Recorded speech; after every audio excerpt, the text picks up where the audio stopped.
doy mi adoración a ti.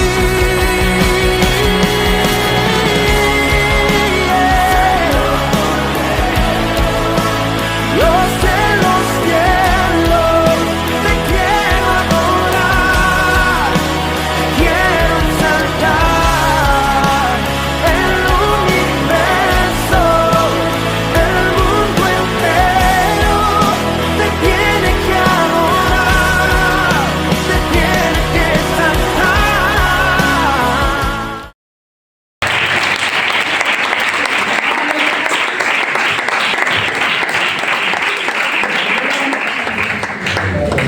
Sube un poco esto, por favor. Le damos las gracias al Señor porque nos está bendiciendo en la tarde de hoy. Tengo que felicitarles porque a pesar del frío, de la nieve, de las circunstancias adversas, ustedes son una iglesia fiel. ¿A qué vais a decir amén? Son ustedes una iglesia fiel. Y el Señor, claro, en ese esfuerzo que ustedes realizan, el Señor siempre se mueve. Gracias doy al Señor por su siervo, por el tiempo de adoración que hemos estado. ¿Me dejan compartir un verso? Amén. El que tenga Biblia, vamos a leer un verso de la palabra del Señor.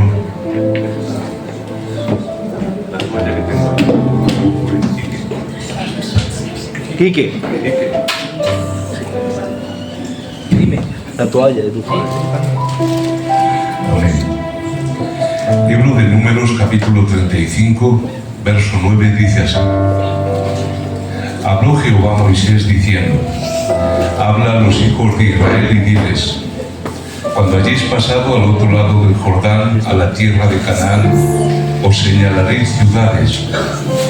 Ciudades de refugio tendréis, donde huya el homicida que hiriere a alguno de muerte sin intención. Y os serán aquellas ciudades para refugiarse del vengador de la sangre. Yo hubiera dicho amén. Voy a volver a leer otra vez.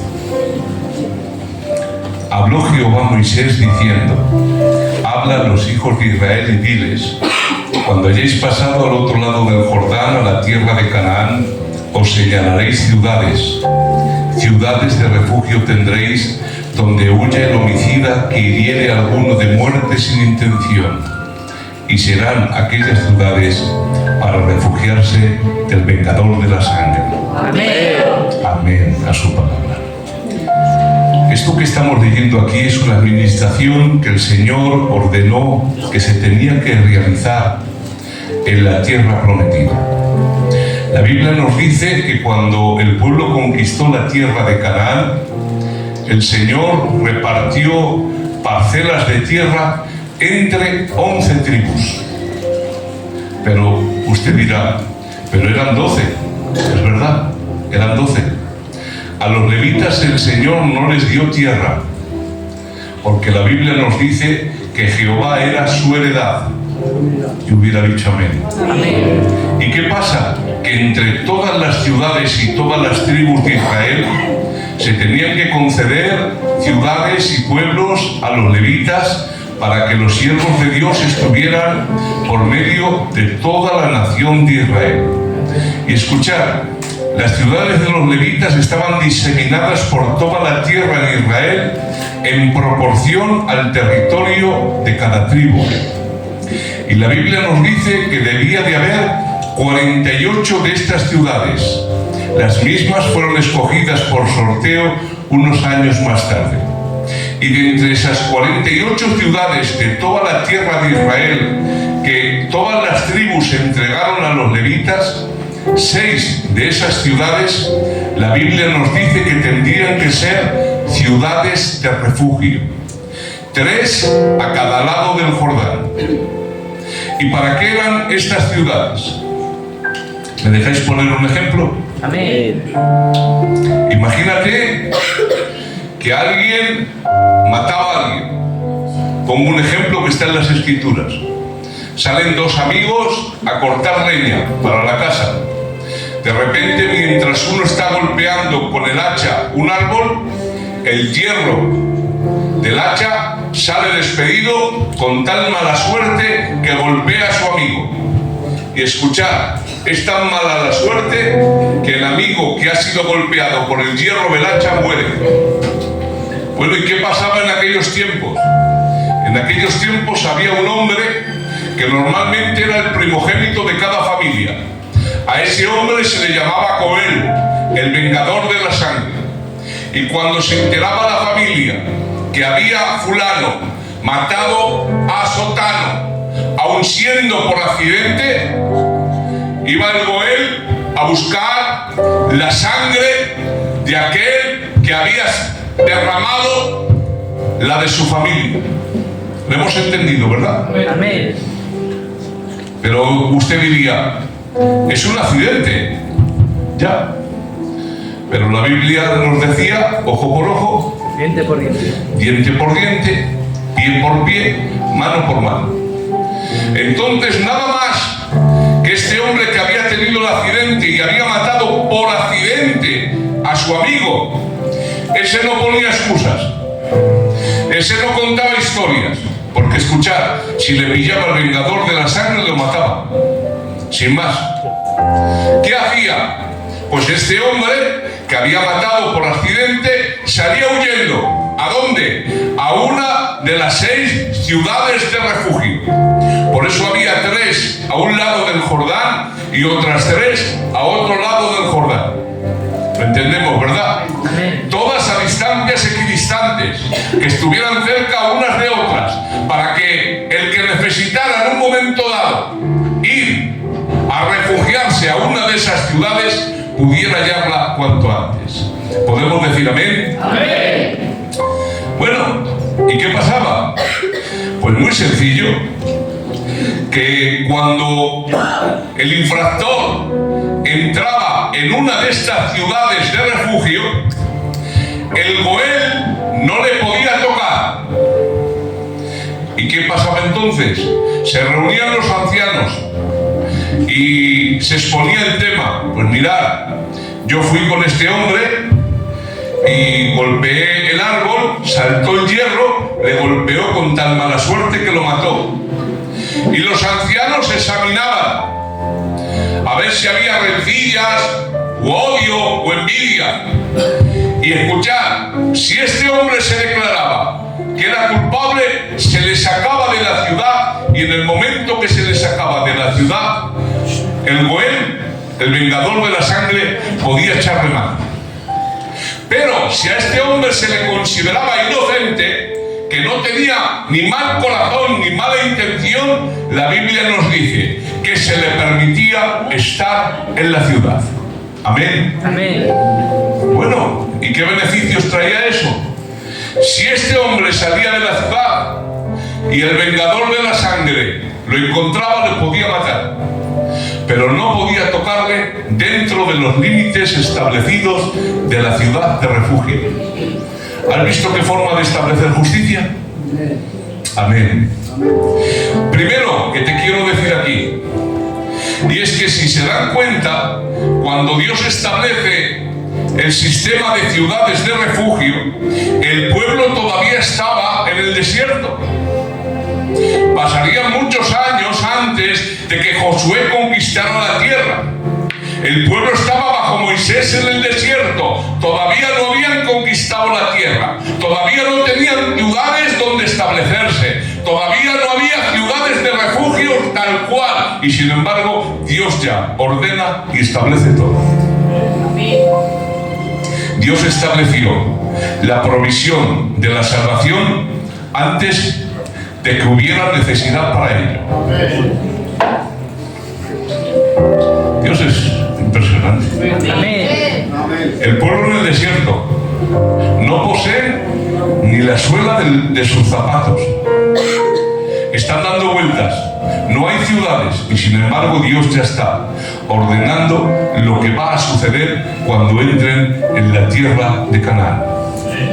Aquí estamos viendo cómo Dios estableció la provisión de la salvación antes de que viniera la necesidad.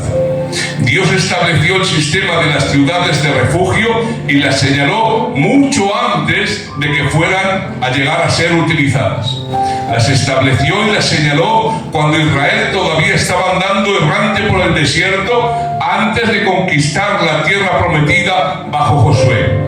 Luego, cuando ya estaban en la tierra, empezaron a usar las ciudades de refugio para salvarle la vida al homicida. Pero todas esas leyes las estableció Dios mucho tiempo antes de que fueran necesarias. Amén. Os digo una palabra, ¿para qué me vais a decir amén? Nuestra necesidad de salvación no le tomó a Dios por sorpresa. Siempre era su plan para glorificarse y mostrar a todos su gran bondad. Aquí vemos un anuncio después del pecado, un remedio después del desastre, una escayola después de la fractura.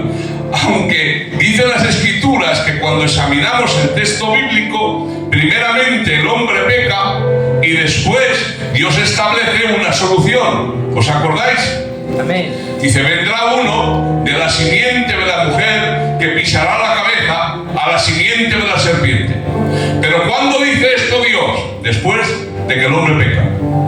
Y entonces, si vemos que Dios ha establecido la solución del pecado del hombre después de que el hombre peca, pues es algo normal. Tú no pones una escayola a un niño antes de que se rompa el brazo. La pones cuando lo ha hecho. Tú no pones o das un medicamento antes de que venga la enfermedad. Lo das cuando ya está la enfermedad operando. Porque nosotros ponemos la solución después de que ha sucedido el problema. Pero Dios no es así. Antes de que venga el problema, Dios ya dispuso la solución para el pecado del ser humano. Y tú dices, ¿pero cómo? ¿Dónde está escrito esto? Escuchad lo que dice en el libro de Hechos capítulo 2. Cuando Pedro, lleno del poder del Espíritu Santo, predica a los israelitas. Varones israelitas, oíd ahora estas palabras. Jesús Nazareno, varón aprobado por Dios entre vosotros con las maravillas, prodigios y señales que Dios hizo entre vosotros por medio de él, a este, entregado por el determinado consejo y anticipado conocimiento de Dios, prendisteis y matasteis por manos de inicuos, crucificándolo. ¿Qué está diciendo aquí el apóstol Pedro? Os voy a decir lo que está transmitiendo. Está transmitiendo que Jesús fue destinado a morir por el pecado del ser humano, por el determinado consejo y anticipado conocimiento de Dios. Esto es algo terrible. O sea, todavía Dios no había creado el universo, no había creado al hombre, todavía no estaba Adán y Eva, todavía no habían comido del fruto, y sin embargo, en las eternidades pasadas, Dios ya había dispuesto un cordero, el cual era el Cristo glorioso, que tenía que tomar naturaleza humana, bajar a la tierra y morir por nosotros en la cruz del Calvario. Dale ese aplauso para el Señor, que Él se lo merece.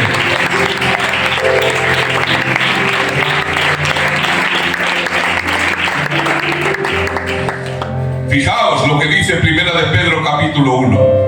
Sabiendo, iglesia de Aranda, que fuisteis rescatados de vuestra vana manera de vivir, no con oro o con plata, sino con la sangre preciosa de Cristo, como de un cordero sin mancha y sin contaminación, ya destinado desde antes de la fundación del mundo para vosotros. Amén. ¿Os digo un secreto? No os lo digo. ¿Os lo digo sí o no? Antes de que Dios dijera, sea la luz, ya Él en su corazón dijo, sea la cruz. Qué bonito. Antes de que Dios fuera el Dios creador, ya antes era el Dios redentor. Amén. ¿Pero cómo puede ser esto? Pues muy sencillo. Porque nosotros ponemos la escayola después de la rotura y damos el medicamento después de que el niño está enfermo, pero Dios no. Dios no hace las cosas como el hombre. Antes de que pase la situación, Dios ya ha destinado el medicamento perfecto. No pecó Adán y Eva y Él, en su presciencia, ya había una sangre preciosa que limpiaba el pecado del mundo. Mirad lo que os voy a decir. No sé si lo recuerdas a menudo, pero Dios domina todo.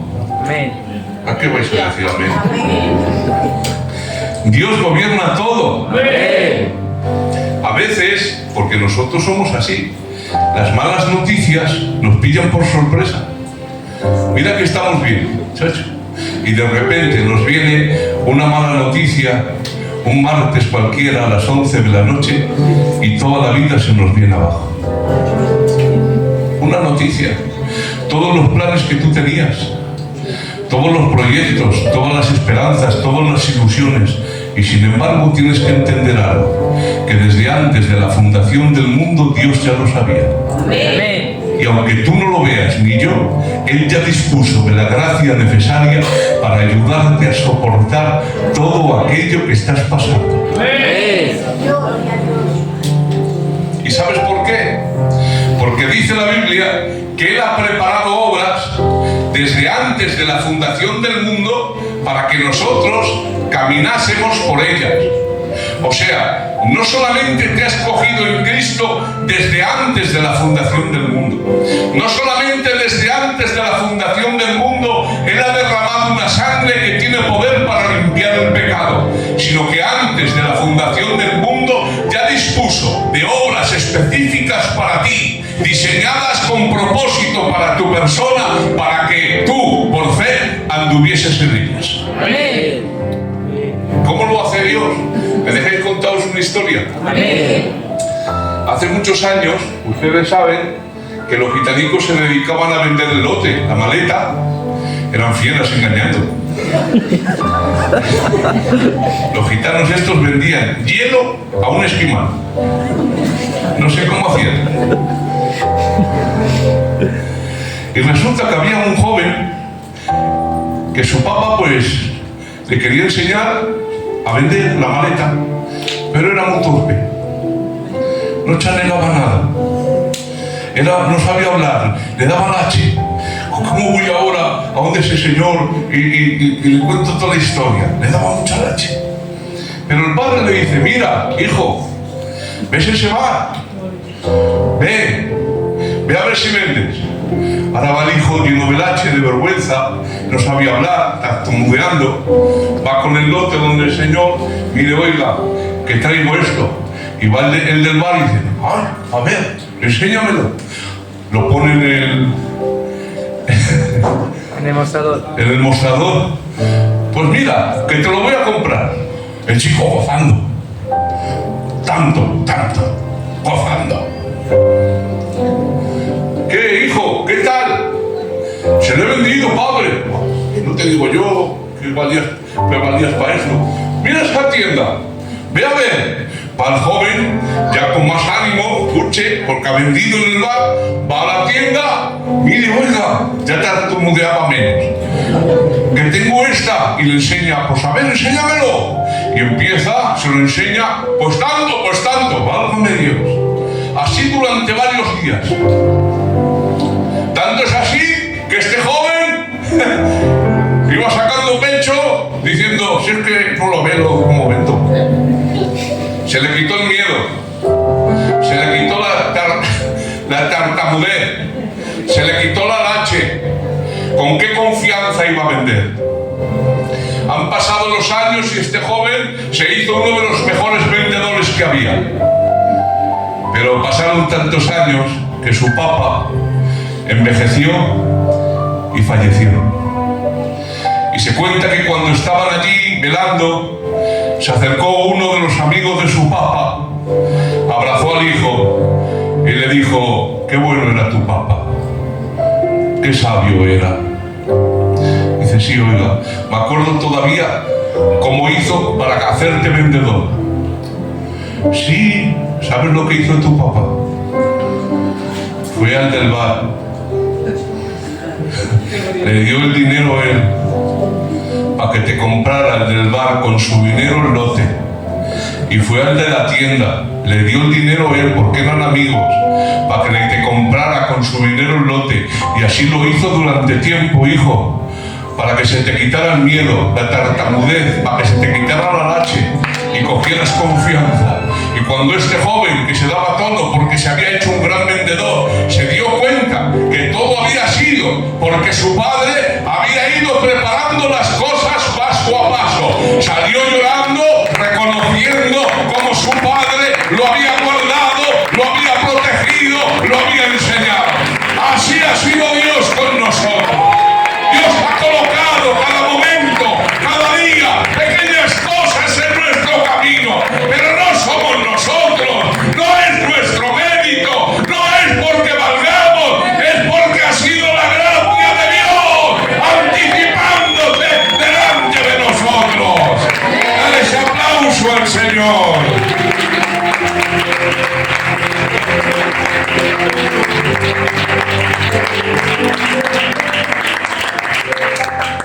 Mirad, hermanos, hay un libro en la Biblia que cuando lo leo me encanta.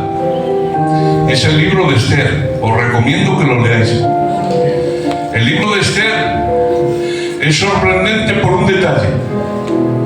Tú puedes leerlo desde el principio hasta el final con atención, pero escuchad, nunca vas a encontrar el nombre de Dios en él.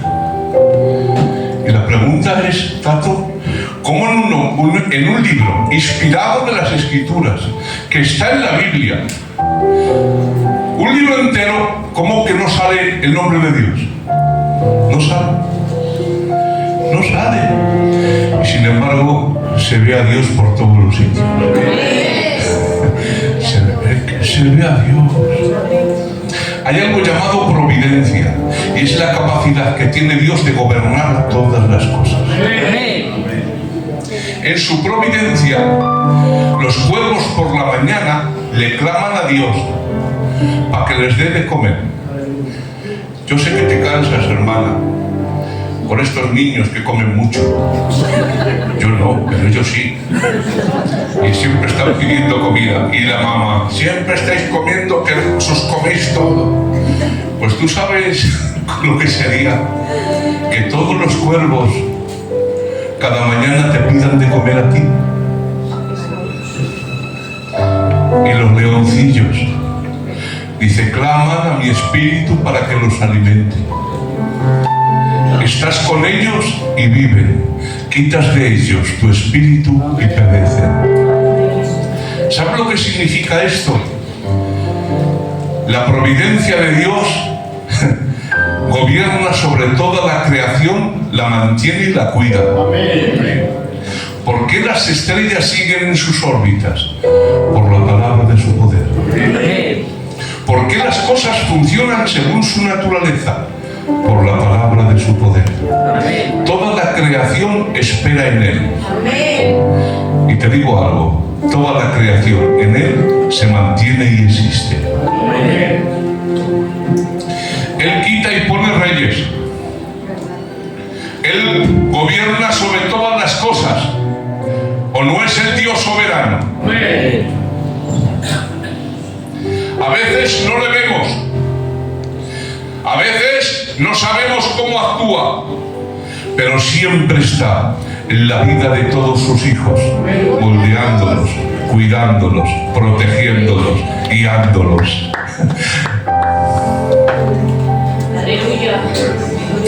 Mirad, ustedes lo saben, se levanta una gran hambruna, o se va a levantar años después una gran hambruna en Egipto. Se va a levantar, todavía no. Y había un hombre llamado José que tenía la capacidad de interpretar sueños.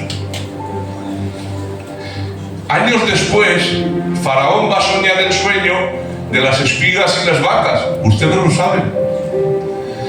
Pero como no hay nadie que interprete, Vienen los 7 años de abundancia, malgastan todo. Vienen los 7 años de escasez y una hambruna gigantesca destruye a gran parte de la humanidad de esa tierra. ¿Y qué hace Dios? Todavía no ha soñado Faraón. Y escuchad, Faraón no puede ir a Canaán porque es el gobernador de Egipto.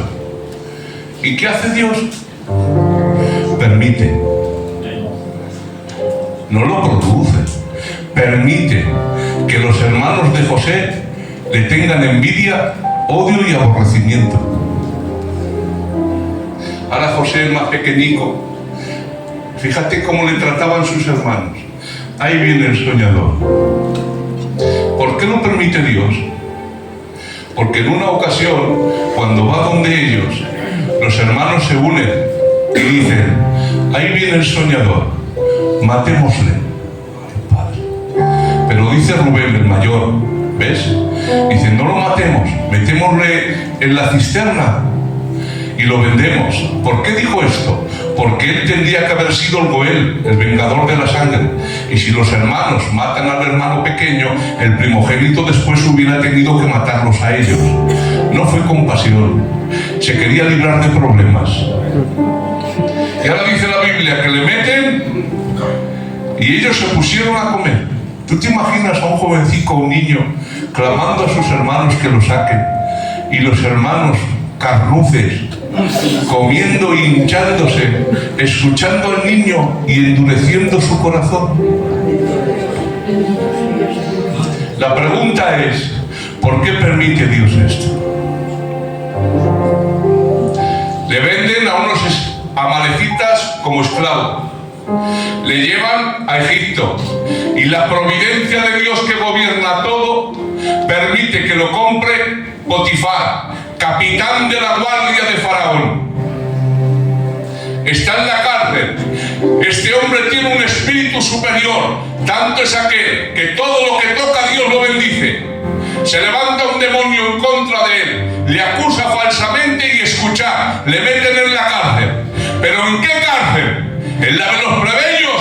No. En la cárcel donde se metían los nobles que pecaban contra Faraón. ¿Y quién era el gobernador de esa cárcel? Pueden verlo ustedes, Génesis 43. El capitán de la guardia, Potifar. ¿Y quién le pone Potifar a este joven? De encargado de la cárcel. ¿Pero cómo? Si las acusaciones eran terribles. Porque el capitán sabía lo que había en casa.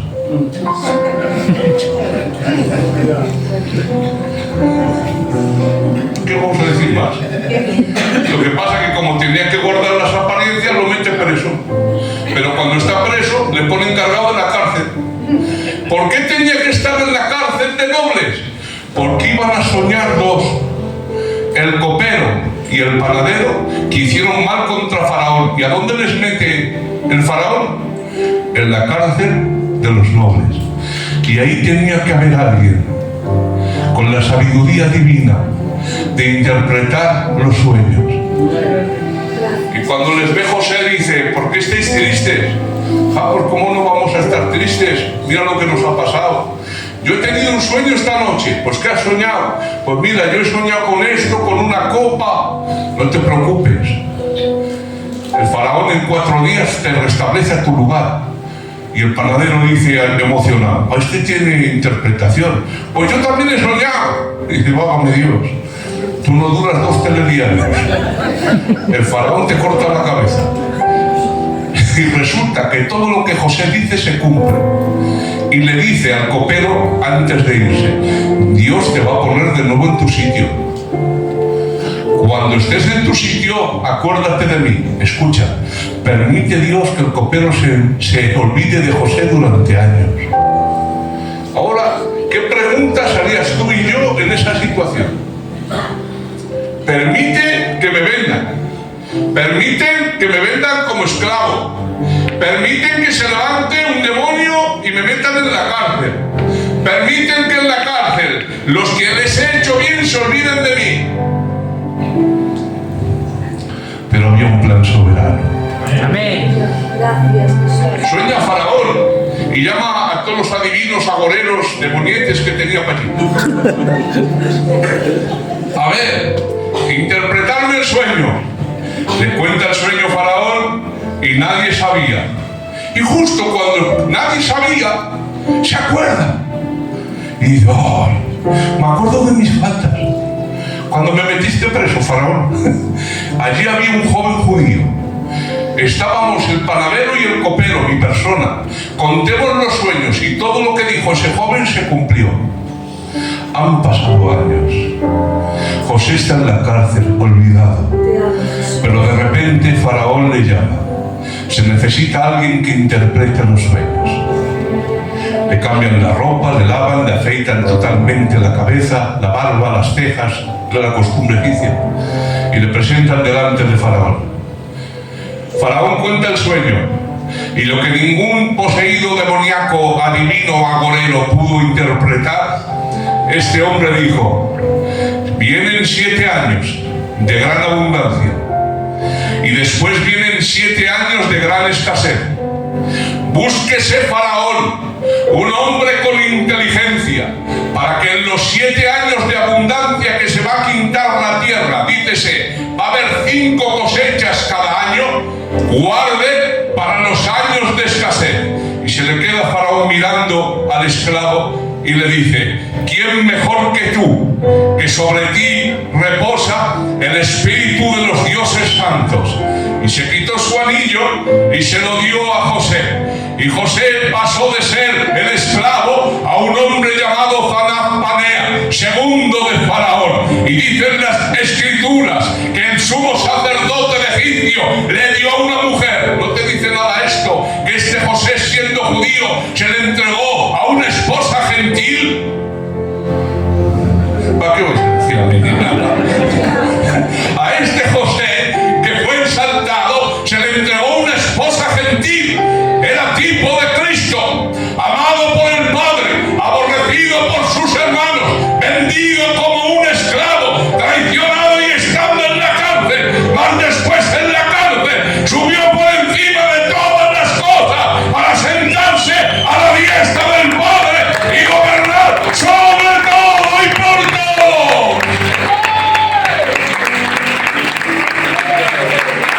2000 años antes de Jesús, José es un tipo de Cristo. ¿No lo veis? Como después vienen sus hermanos, el tiempo de la tribulación, le ven exaltado y no le reconocen. ¿Lo veis, verdad? Pero José se manifiesta a ellos. Zacarías capítulo 14. Y verán al que traspasaron, y llorarán como se llora por un hijo unigénito. Y los hermanos reconocen a José. ¿Y José qué hace? Los cuida y los protege. Cogerá el remanente en la tribulación, las 5 vírgenes prudentes. ¿Y a dónde les mete? En el reino milenial. Si es que las escrituras no hay quien las aguante. Amén. ¿Por qué permite todo esto Dios? Te amo, Jesús. Porque si José se queda en la casa del padre gozando, con su padre gozandico,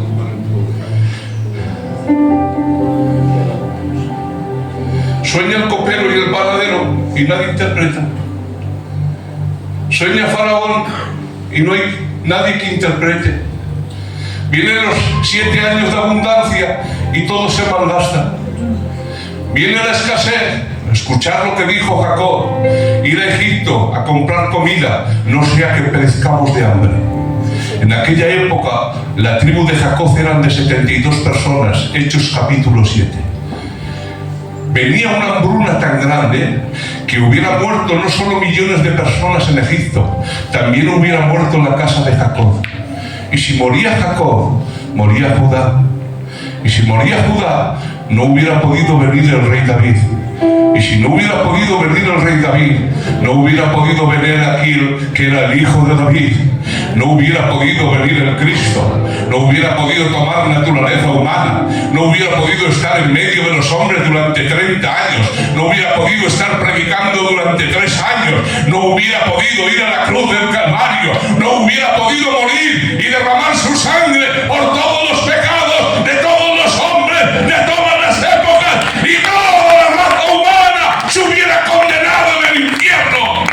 Dios tuvo que permitir que José pasara todo ese proceso, porque detrás de todo esto estaba la mano y la providencia divina cuidando y haciendo bien a su pueblo.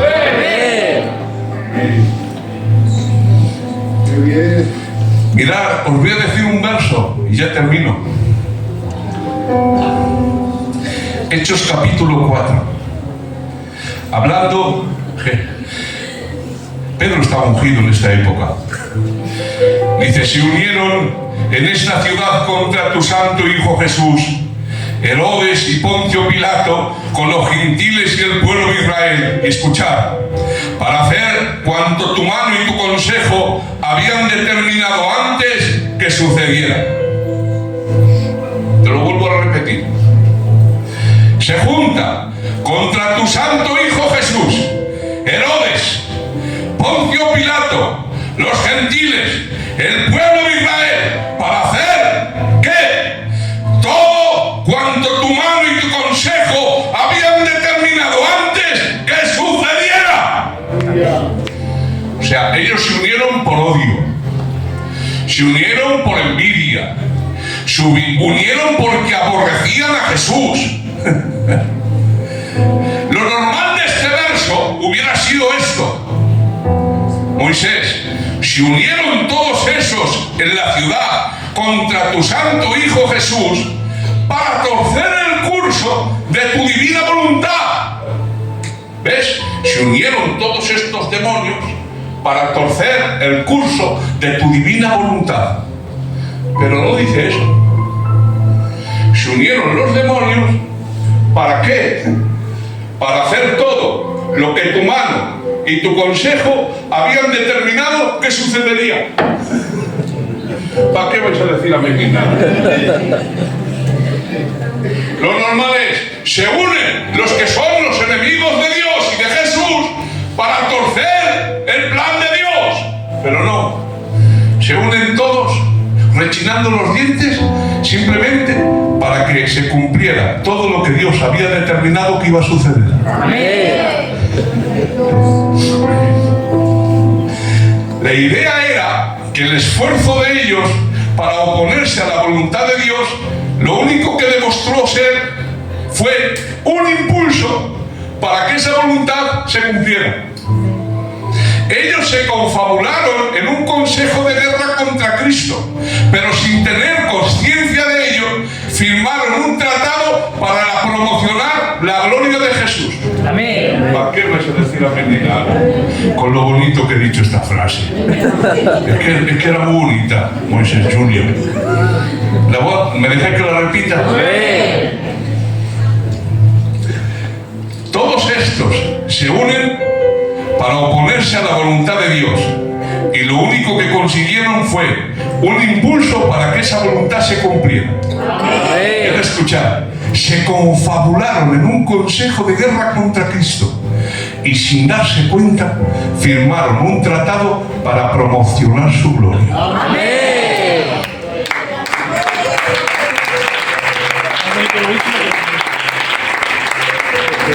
Y de aquí sacamos una enseñanza preciosa. O sea, se levanta la oposición y la oposición lo único que hace es dar más gloria a Jesús. Amén. Aquí vemos un principio divino maravilloso. ¿Os acordáis cuando Jesús en la barca de repente se levantan los vientos y la mar? ¿Os acordáis? Amén. ¿Y qué hizo Jesús? Reprendió el viento y la mar y las olas y se hizo una grande bonanza. Porque Dios es así. En un instante puede venir Dios. En medio de la tormenta que estás viviendo, de la incertidumbre, del miedo que te rodea, del vacío a tu alrededor, en un segundo puede hacer que en tu vida haya una maravillosa bonanza. Amén. Pero no siempre Dios actúa así. ¿Y sabes por qué? Porque no lo necesita. Él no necesita callar la tormenta, el viento y las olas para llegar al otro lado. Porque dice la Biblia que Él cabalga sobre las alas del viento. Amén. Esto significa que aunque venga la tormenta por encima de ella, el Señor siempre cumple su propósito. El Señor siempre cumple su voluntad. El Señor siempre es Dios. Nuestro Dios no siempre abate las tormentas que se levantan en contra tuya. No lo necesita. Por eso, en ocasiones, el Señor sana y quita la enfermedad. Pero en otras ocasiones no la quita. Y sin embargo, en medio de tu enfermedad, Dios se glorifica. Amén. En ocasiones, Dios restaura y levanta. Pero en otras ocasiones, en medio del luto, Dios se glorifica. Amén. Y dices, ¿cómo puede ser? ¿Os acordáis de ese pasaje? Es terrible. Es un golpe certero a la falsa doctrina del Evangelio de la prosperidad. Estando Eliseo enfermo de la enfermedad que murió. Y vino a él el rey diciendo, Padre mío, carro de Israel y tu gente de a caballo. Y Eliseo enfermo de la enfermedad que se iba a morir, le dice al rey, abre las ventanas, coge el arco, suelta la flecha de salvación de Jehová. Pero, ¿cómo puede ser? Estando enfermo de la enfermedad que iba a morir, el hombre llamado por Dios que hizo el doble de milagros que Elías. Porque Dios no lo necesita. Amén. ¿Cuándo te vas a dar cuenta que Dios es dueño de tu vida y de tu muerte? Dios es dueño de tu economía. Dios es dueño de tus hijos. Dios es dueño de tu hogar. A veces hemos rebajado tanto a Dios que le hemos vuelto como un gitanico formal que como que está haciendo las cosas según nosotros opinamos. ¿No te das cuenta que dicen las Escrituras que Él gobierna sobre toda la creación, que Él la preserva, que Él la guarda, que Él la protege, que Él quita y pone reyes? Sí, este gobierno demoníaco que hay ahora mismo lo está en ese lugar, porque hay un Dios soberano que así lo ha determinado y así Dios lo ha permitido. Y tú dices, pero ¿cómo puede ser? Porque Dios gobierna todo. Amén. Hemos hecho a Dios un gitanico que no llega a fin de mes,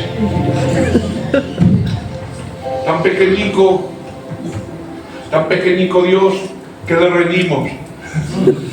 ¿Por qué haces esto? ¿Y por qué haces lo otro? Y si empiezas a descansar en Dios. Amén. Mira, cuando salgas de aquí, sal así. Mi casa es tuya. Amén. Pero así, mis hijos son tuyos. Amén. Mi matrimonio es tuyo. Amén. Mi economía es tuya. Descanso en ti, Señor. Porque te voy a volver a repetir esta frase y ya termino. Sea que vivas, que vivamos o que muramos, somos de Él. Amén. ¿Qué dijo Pablo? Me quiero ir al cielo. Estoy deseando irme al cielo. Y yo sé que aquí hay algunos que lo están deseando. Que están diciendo, Señor, ¿cuándo vienes ya? Deseo que vengas. ¿Qué hago aquí? Pero dice Pablo, pero cuando me pongo a pensar en vosotros, que quizá todavía sea un poco necesario que esté con vosotros dándoos la tabarra, entonces ya no sé qué es mejor, si irme con Cristo o daos la tabarra. Pues vamos a darle la tabarra. Todavía estamos aquí. Ya no predico más. Ese aplauso para el Señor.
Oh Señor Jesús, con tu grandeza.